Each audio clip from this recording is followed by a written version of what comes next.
You are now listening to the Going OB podcast.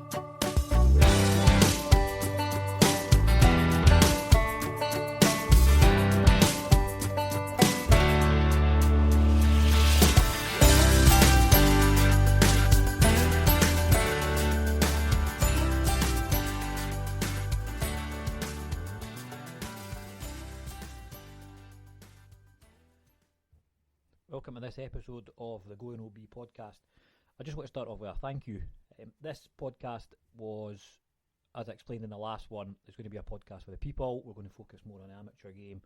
And I only put out a 7-minute clip, which was letting you guys know that I was here and that I was going to be doing podcasting, golf podcasting. And it went in at number 35 on the UK charts. Now, the UK charts for golf podcasts, it seems like everybody's got a golf podcast at the moment. It only measures the top 250. So for me to have a brand new podcast, which was only 7 minutes long, and it to go in at number 35 is quite overwhelming, actually. So thank you very much, my new or loyal listeners. I wasn't going to make this a ranty podcast, but I've got something I need to get off my chest. So, my handicap is irregularly high for the amount of years I've been playing and for the supposed good swing and things that I've got, which I've spoken about on a number of occasions. So, earlier this year I joined a new club. It's a 9-hole club, which is working out really well for me because it means I can drop my son off at his training or nip up after work and get 9 holes in before my wife and my daughter come home, so that I can spend some time with them and I'm not spending hours and hours and hours on the golf course. Now, there's a function on the Scottish Golf app which allows you to submit a 9-hole score, which I have been doing, and my handicap has gone up 2 full shots since I moved to this course. It is a harder slope rating than the course I left before, but nevertheless I'm still getting a high score differential. So I've been playing quite consistently recently. I've had 42s, 41s, which are good for me. A 42 works out on my course as a 19.8 and a 41 an 18.8. Now, Monday this week I shot a 39, which is the first time I've broken 40 on the course, but it went on as a 16.6. I played a Stableford last week, and the guy I was playing with also had a 39, but he's off a handicap of 7, and his went on as a score differential as 9.9. So my question to the club and the Scottish Golf were, why is my 39 a 16.6 and his 39 is a 9.9? If that's going to be the case, how am I ever going to get my handicap down by playing 9 holes? So queried it with the club. They took it up with Scottish Golf, who sent back, which was useless, clear as mud. They sent back Rule 5B states that it takes this and divides it by something. I just needed a simple answer as to why this had happened. What it effectively looks like is, if you are a lower handicap player and you're only putting in 9 holes, because it calculates your handicap over 18, it assumes that you will shoot a certain score on the back 9. Now, if you're a lower handicapper, it assumes you're going to shoot a lower score. If you're a higher handicapper, it assumes you're going to shoot a higher score, which isn't fair, because, as I said, I'm playing quite well just now. You would think that 5 over would equate to 5 over on the back 9, if that's how they're going to look at it, but it looks like they've doubled it and added an extra percentage on, which then gives me this 16.6. So my main frustration here is, I'm at a course where I'm playing 9 holes. Granted, I can go around it twice, and I have done on a couple of occasions, but it's not always as easy to get out for that. But I am then never going to be able to get cut to anything less than the 16.6s because of the algorithm that they've got that assumes I am going to play worse on a back 9, which is in pure fantasy land, whereas someone with a lower handicapper isn't going to play as bad as me. So they're being rewarded for it and I'm being penalised for it. So yeah, Scottish Golf, they sent through, and I understand it is Rule 5B or something like that, but this is an open invitation for somebody from Scottish Golf to come on and explain that to me, because I don't think it's fair. Don't think it's fair that high handicappers should be penalised, and there's just an assumption made that I was going to blow up on the back nine having had a very good front nine, which is effectively what has happened here. So rant over. I'm not going to continue on with it too long because, as I said, it's not my style. But the gloves are off on this podcast, so we're allowed to talk about these things, and this is something that has particularly annoyed me at the moment. So there you go. Think on Scottish Golf and get in touch with me and prove me wrong. Come back and explain to me why it is like that, and not just send through, this is the rules, more or less get on with it. Rant over. Here's a thought of the day for you. At the moment the Olympics are ongoing and the Olympic golf's on. Now, all the guys that are competing in the Olympic golf are professional golfers, which is good because it gets to see them in a different setting. It's a bit weird seeing Rory McIlroy, for example, not in Nike, but there you go. So yeah, each one of these guys, they've stopped playing the PGA Tour or their live events and playing on the Olympic stage this week. My question to you is, would it not be more fun if you played amateurs, good amateurs obviously, you'd have to qualify, in the Olympic Games? The Olympic Games is the pinnacle of a lot of athletes' time and efforts, and a lot of them dedicate their whole life to it. I'm not saying the pros don't, but they've obviously got bigger fish to fry, and they're more interested in majors, or if you're a live golfer, winning $4 million for 3 days' work. That's an issue we can cover on another podcast down the line. They actually don't need an Olympic medal, whereas in all the other sports, track and field aside, I suppose, because they are professionals, and a lot of the runners like Usain Bolt and things have the big contracts for a number of other big companies. But would it not be better and probably more entertaining to have some good amateurs going out and representing their nations and trying to win themselves some medals? Maybe chuck in a couple of high handicappers as well, just to see, because that's something that's been interesting and it's spoken about a lot, is to see the gulf between most of us with mediocre handicaps, some guys that are off +4, 5, 6, and then the pros.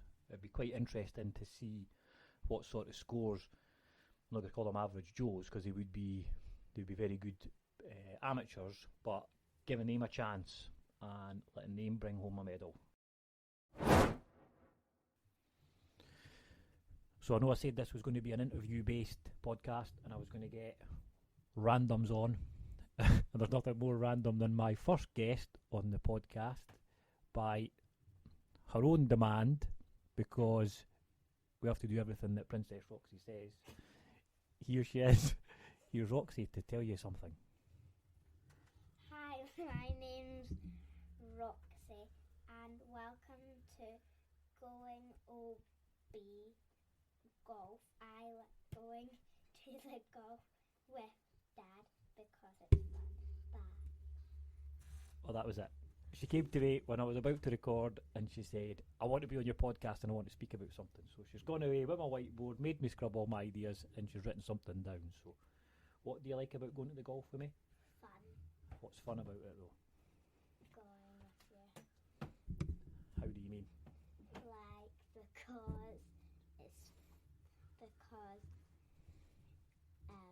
you just go and I keep putting. Yeah. All the way. So normally you just jump on the back of my electric trolley and get shuffled along, or you just take your ball and your club and just whack it up and down the fairways until you meet us, eh? Yeah. Yeah. And that was good the last time you did that. Although what do you keep doing when you're hitting the club? Twirling. She does a ballerina twirl. I'll try and put it on the social media so people can see it.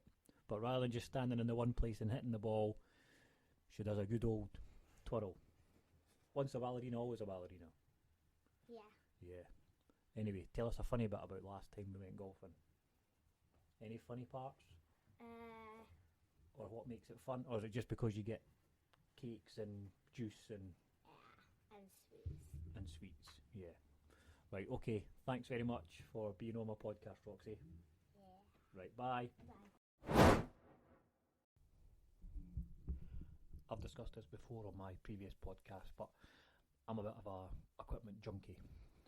Not an equipment junkie in the fact that I get in about the nuts and bolts and things, but on the premise that if somebody tells me that somebody's going to benefit my game, I'll go out and buy it. Then I try it, and then I bin it. And the amount of money I've spent on clubs, trading them in, buying new ones, I could have saved myself a fortune, had some lessons and probably been a lot better than I am. But as I said, everyone tells me this is the newest product, and I'm what's known in Scotland as a mug punter. But yeah, equipment. So at the moment, I'm looking at regripping my irons. I'm playing a second-hand set of irons, potentially a third-hand set of irons, because I bought them from a shop that does trade-ins, but the grips are quite thin. They've started to wear where the previous owner or owners have had been using them. So I was looking at a set of grips. They're really expensive.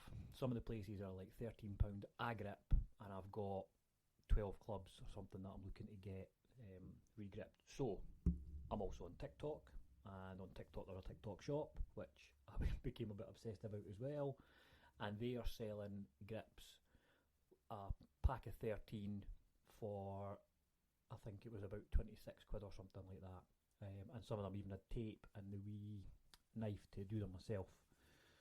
So I'm now swithering about buying myself a set of these grips. I don't know what they'll be like. They're obviously a lot cheaper and they must be fakies. They do have Golf Pride written on them, and they're the MCC +4 mid-sizes, which is the one I'll be looking at. But I suppose nothing ventured, nothing gained.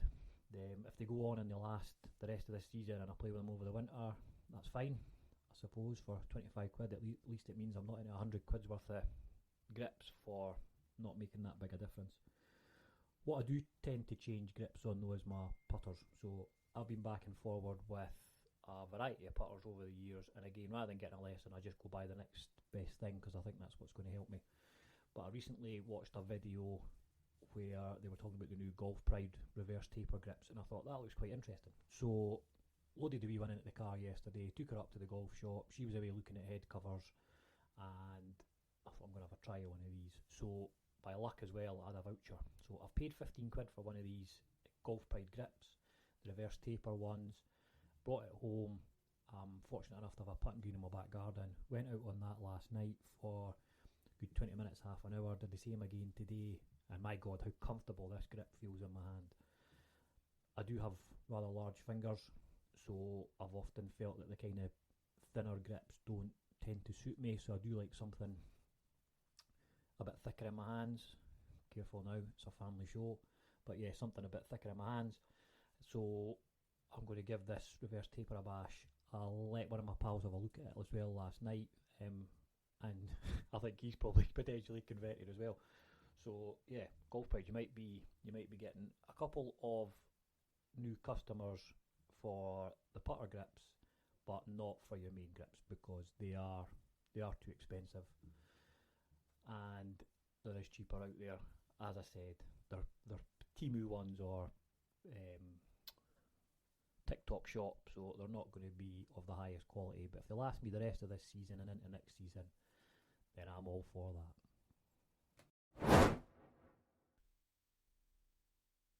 I want to take a second to talk to you about Dirty Birdie Golf. The guys from Dirty Birdie represent a fusion of tradition and innovation. Their mission is to bring a fresh perspective to the fairways, offering gear that not only performs exceptionally well, but also stands out from the crowd. From bold designs to cutting-edge technology, each product in their collection is crafted with meticulous attention to detail and a relentless pursuit of excellence. At Dirty Birdie Golf, they believe that golf is more than just a sport, it's a lifestyle, and are committed to providing high-quality products that stand out from the crowd. From sleek designs to practical features, their gear is designed to meet the needs of modern golfers who demand both performance and style. They're really excited about the future and can't wait to share a number of upcoming products and ideas with my listeners and their followers on Instagram. I actually came across their products on Instagram, reached out to the guys, and yeah, really good group of guys I've got down there. They're based in South Wales. I ordered some products from them. They came within 2 days, so delivery was top notch. The products themselves they're really good. So they're doing a range at the moment of towels and caps and gloves. The glove I have tested out in cold and rainy Scottish conditions. I've also taken it to Florida and tried it out in the hot and the sweaty conditions, and it's held up in both. So can't recommend the gloves highly enough. The caps are really good quality as well, but for me, the towels, I love a golf towel. I've picked them up whenever I go places. We go to pro shops, I pick up towels from there. The ones that the guys there are offering are brilliant. They've got a couple of designs on at the moment. They've got the Miami and they've got the Skull Island, but I'm assured that there will be other ones coming out soon. So yeah, just get on your Instagram, give these guys a like, share it with your pals. Try and be a bit different and not just go for the old tailor-made towel or the tailor-made hats.